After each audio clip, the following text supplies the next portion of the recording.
Coucou, petite vidéo suite à mon réveil en écoutant France Inter, la matinale. Alors c'est chouette, ce matin on avait un Cécile Mayfair, on avait une féministe à la matinale, ça arrive pas très souvent, donc chouette. Et j'ai trouvé qu'elle avait bien jonglé parce que il fallait pas qu'elle tire à boulet rouge dans les pattes de la ministre Elisabeth Moreno, parce qu'elle a besoin, là il y a un forum international qui s'ouvre 26 ans après celui de Tokyo sur les droits des femmes. Donc, elle ne peut pas se la mettre à dos là tout de suite complètement, frontalement.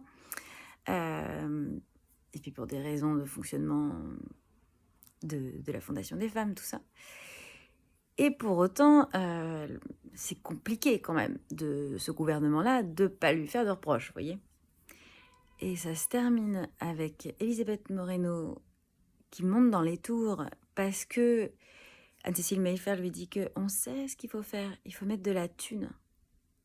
Et qui demande 0,1% du PIB pour plus de la moitié de la population mondiale. Ça, rien du tout, hein, mais vraiment, elle l'a dit, c'est des miettes, hein, on en est là. Et Elisabeth Moreno qui parle de plus en plus fort en disant que non, ce qu'il faut, c'est pas de l'argent, ce qu'il faut, c'est changer les mentalités. Donc par magie, probablement, sans mettre d'argent, les mentalités vont changer comme ça, par miracle. Et non, en fait, Madame Moreno, c'est pas ça qu'il faut. Ce qu'il faut, c'est que, comme l'a dit Anne-Cécile Mayfair, c'est que la justice, le Premier ministre suivent, qu'il y ait une fin de l'impunité, qu'il y ait des moyens qui soient mis réellement pour lutter contre les violences, quelles qu'elles soient, pour les femmes. Non, en fait, tant que ça sert à rien de parler plus fort. On sait qu'il n'y a pas de volonté politique s'il n'y a pas d'argent. On la sait. On voit où vous mettez la thune. On voit comment vous fléchez les centaines de milliards d'euros qui sont mis pour la relance du pays et qui ne sont jamais fléchés en direction de plus d'égalité, alors qu'on a perdu du temps. On a perdu, certaines études disent 30 ans avec la crise du Covid en termes de droits des femmes. Anne-Cécile Mayfair précise en début d'émission à quel point la situation elle est pire qu'il y a 26 ans au plan international. Entre-temps, la Turquie s'est retirée de sa propre convention d'Istanbul. Il n'y a plus qu'une soixantaine de pays présents pour, à l'époque, 170. On régresse, en fait, c'est une réalité. Et ça ne va pas s'arranger sans volonté politique, donc sans thune. Parce que la volonté politique sans thune, ça s'appelle grande cause toujours, ça s'appelle blabla. Vous voyez? Et ça ne sert à rien de dire non. C'est tout sauf l'argent, en fait, qui va faire changer les trucs. C'est les mentalités, voilà. Donc nous, on va attendre que par miracle, tout le monde devienne féministe, radical, matérialiste. Et puis ensuite, forcément, puisqu'on sera nous-mêmes, on aura nous-mêmes changé de mentalité, on pourra mettre des thunes.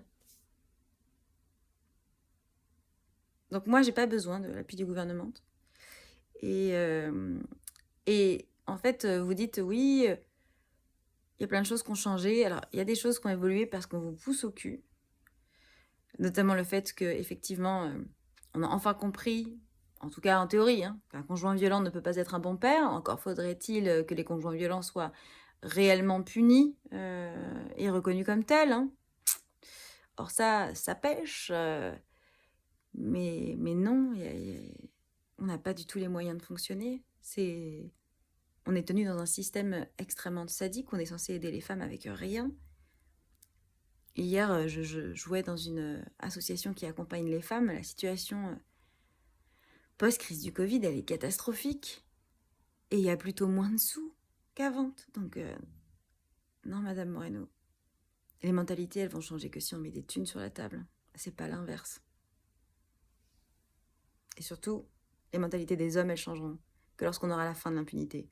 Quelque chose me dit que si à chaque fois qu'ils commettent des violences, c'est direction la casse-prison directe, systématiquement, ils auront déjà peut-être un peu moins d'intérêt à nous violenter. Là, aujourd'hui, nous violenter, ça les empêche pas d'être ministres.